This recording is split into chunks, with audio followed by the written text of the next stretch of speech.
So a lot of people ask, what should I do in each trimester while I'm preparing for baby? So this is my opinion as a mother baby nurse and a mom of 3. So first trimester, pick your OB, go to your first OB appointments, eat whatever sounds good to you. Don't stress a ton if you're feeling nauseous and you just want things like smoothies or chicken nuggets. Obviously you want to try to eat good, well-rounded nutrition, but try to just eat the best that you can and eat what sounds good to you. You can do some light planning ahead, but I wouldn't stress. Just right now, focus on just kind of listening to your body and just resting. Now the second trimester is usually when you feel the best, usually like the go period. This is when I would do like some of your bigger projects, like if you're trying to do the nursery, maybe try to do it in your second trimester. I would take a birth class during my second trimester. You want to read any baby books, you want to find a doula, I would try to do that kind of towards the beginning of your second trimester. It's recommended to keep continuing at the level of activity you were comfortable with before you were pregnant. So if that feels good to you, just trying to stay active and listening to your body. Third trimester kind of varies for everyone.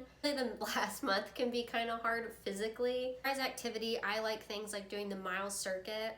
I wouldn't put a ton of stress on trying to do things to induce labor. You want to be well rested for labor. I usually recommend packing your hospital bag around like 35 weeks. Just kind of enjoy these last moments before baby comes. I hope this helps. Follow for more postpartum content, and you got this. You're gonna do great.